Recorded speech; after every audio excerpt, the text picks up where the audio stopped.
This is the iPhone 15 Pro, and it shoots 48 megapixel RAW files. But just because you can shoot RAW, does it mean you should? Today we're going to compare RAW with HEIC and JPEG files.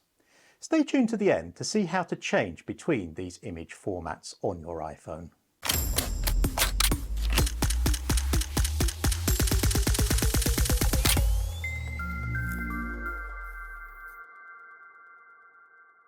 Welcome back to the channel. Today we're going to delve into the world of iPhone photography again, specifically looking at the differences between ProRAW, HEIC and JPEG formats on the iPhone 15 Pro. Whether you're an enthusiast or photography pro, understanding these formats can really help you get the most out of your iPhone's camera. So let's get started. First up, let's talk about JPEG. JPEG is a format that we're all familiar with. It's been around for decades, and it's the default format for most phones. JPEGs are compressed files, which means they don't take up a lot of space on your device. They're perfect for everyday photography and for sharing on social media. JPEGs are great because they are compressed and they're easy to manage, but this compression comes at a cost: image quality and editability. You might notice some loss of detail and colour accuracy, especially if you zoom in or out of the photo extensively.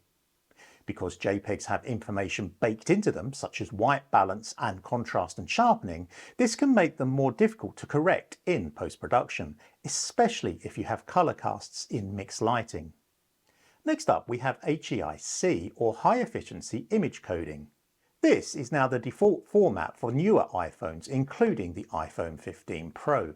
HEIC offers higher compression but better quality than JPEG, meaning you get smaller file sizes without the compromise. Essentially, it's a more efficient and modern compression algorithm. That compression allows multiple versions to be taken and stored together, giving us features like live photos and HDR images. However, compatibility can be an issue. Not all devices and platforms support HEIC yet, so you might need to convert your photos to JPEG or another format when sharing them. It also suffers from the baked-in setting issues as JPEGs do. Finally, let's talk about ProRAW. This is the go-to format for serious photographers using iPhones. ProRAW combines the benefit of RAW photography with Apple's computational photography. RAW files are uncompressed, meaning they capture all the data from the camera's sensor, giving you maximum flexibility when editing. ProRAW files are much larger than JPEG and HEIC, but they preserve a lot more detail and dynamic range. This makes them perfect for more extensive editing in software such as Lightroom or Photoshop. You can adjust exposure, white balance and colour with much more precision. You can think of a RAW file as a digital negative. It has all of the data from the sensor but none of the corrections. However, ProRAW is possibly not a pure RAW file such as you would get from larger cameras. It does seem to bake in some of the computational elements such as Apple's Smart HDR and Deep Fusion. This potentially can make them more brittle to editing than regular RAW files. To find out a little bit more detail, I took my iPhone out for a shoot. I shot the same scenes with ProRes, HEIC and JPEG, and I over and underexposed some of the shots. I went over to Gateshead and shot the River Tyne with the Tyne bridges in typical weather for this British summer. So here we are in Lightroom and I have the images colour coded. The reds are HEICs, the greens are ProRAWs and the blues are JPEGs. I have two main shots. The main shot of the bridges here that was taken at 100 ISO in all three formats, and it was also over and underexposed, and also these images here which were taken at ISO 800. I've only done the metered exposure, no over and unders on these. These will be to test the noise. So if we just go basically to each of the files, we'll pick the HEIC version first and have a look at that. This is the correct exposure. As you can see, zooming into a couple of 100%, there really is quite a lot of sharpening going on this.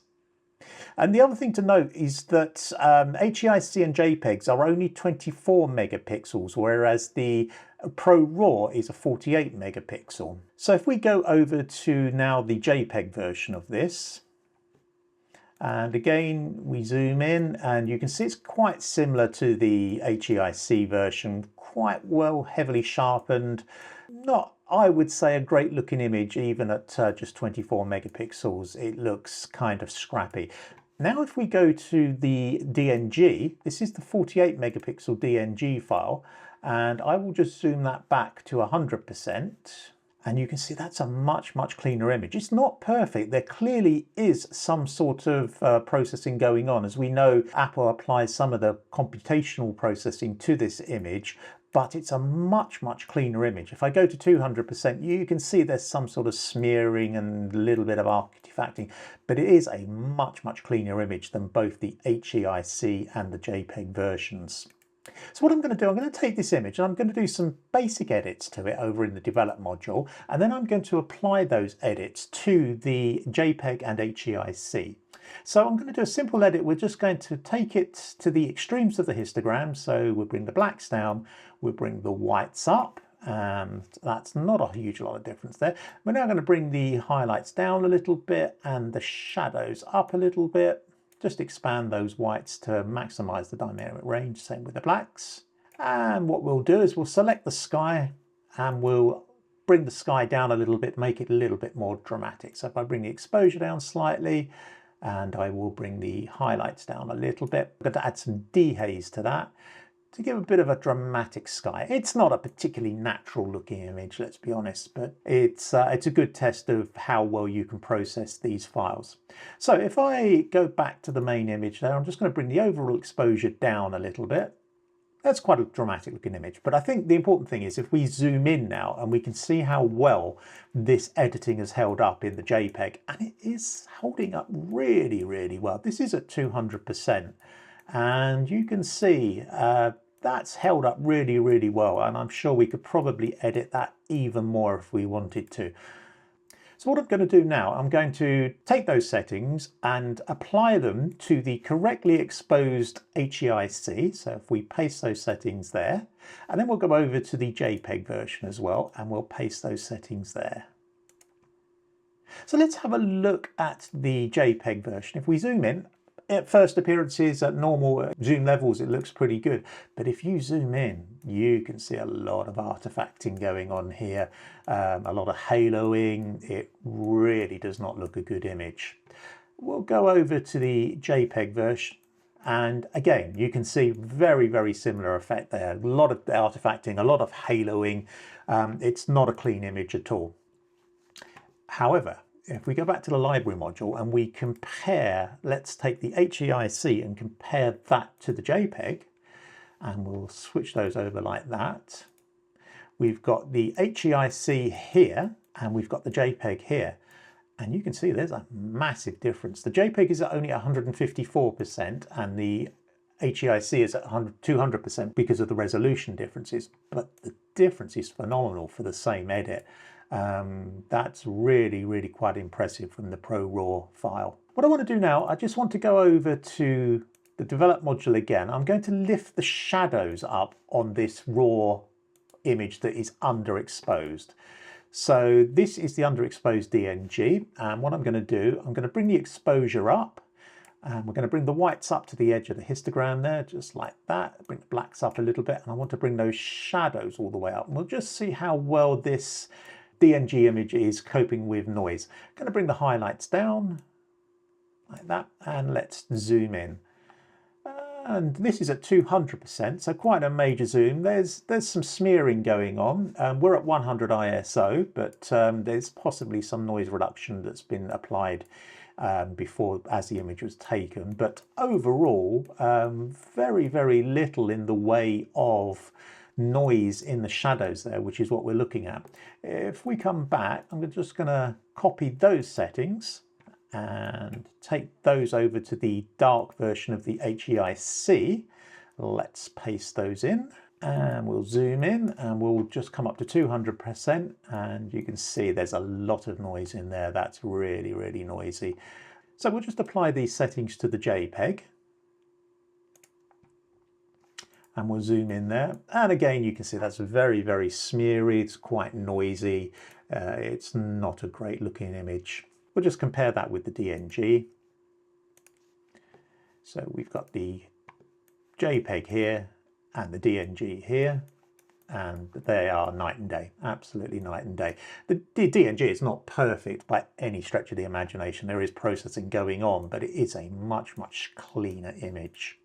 So I just want to have a look at the three images that I shot in low light. This is the HEIC, this is the DNG, and this is the JPEG. Let's just have a look at the unprocessed files, and we'll look in the shadow details here, and that's pretty good. This is at 200%. It looks smooth. There is some sort of noise reduction gone into this, I think. As I've said, these are not pure raw files, but it's still quite impressive at 800 from a small sensor. If, by contrast, we go over to the HEIC, you can see there is noise in there. It's being controlled to a certain extent, but not perfectly. It's a little bit noisier, certainly not such a clean image, and you can see some artifacting around these pigeon protectors here. And if we go over to the JPEG and do the same thing, and again, quite noisy in the shadow areas around here.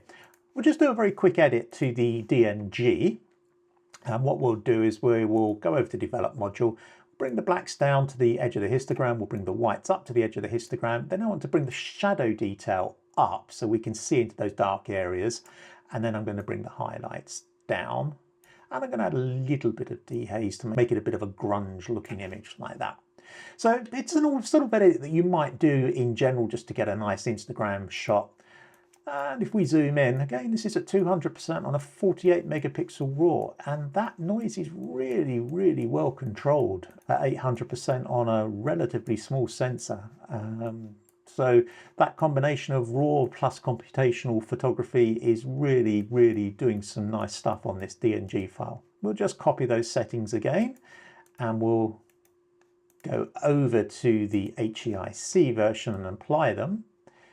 Paste the settings, and you can see we've got that grungy look that we had in the previous one.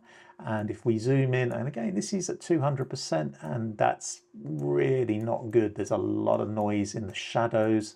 Really, really nowhere near as impressive as the RAW. We'll just do the same for the JPEG version.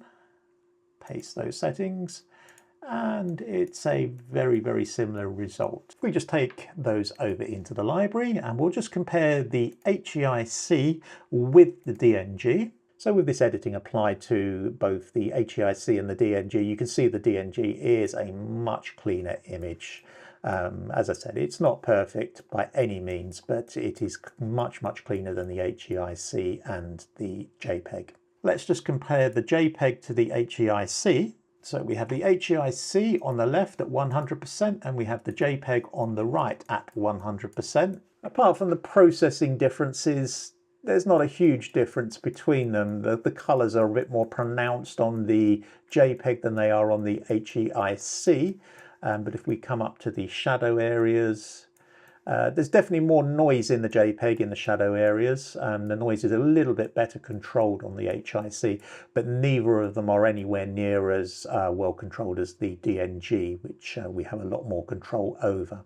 It pretty much stands up that the DNG is much, much more editable. It's not perfect. It does apply some computational editing when it's actually being taken, but it is much, much more editable, and it gives a much, much better image than both the HEIC and the JPEG. Both the JPEG and the HEIC are great if you're just going to go minimal editing straight to screen. You'll be absolutely fine with them. If you really want to eke the maximum out of the sensor of that iPhone, then you really do need to shoot ProRAW at 48 megapixels. Now, if you want to find out how to change those settings, how to get those image settings, just hang on and I will show you. To change the image settings on your iPhone, go to Settings, scroll down to the camera icon, and then go to Formats. Scroll down to ProRes and Resolution Control. This switches on the ability to shoot ProRes, and the Pro default you set to ProRAW Max at 48 megapixels. This will give you the maximum 48 megapixel RAW file. To switch between HEIC and JPEG, you simply select either the high efficiency or the compatible. Compatible is JPEG, high efficiency is HEIC. You can only choose between one of these and RAW when you're on the camera. So if we go back to the camera, open up the camera, and you can see on the top right we have RAW Max. If it's crossed out at the moment, if I click on that, it actually goes into RAW. So we would now be shooting 48 megapixel RAWs. So to summarize, JPEG is great for everyday use and sharing.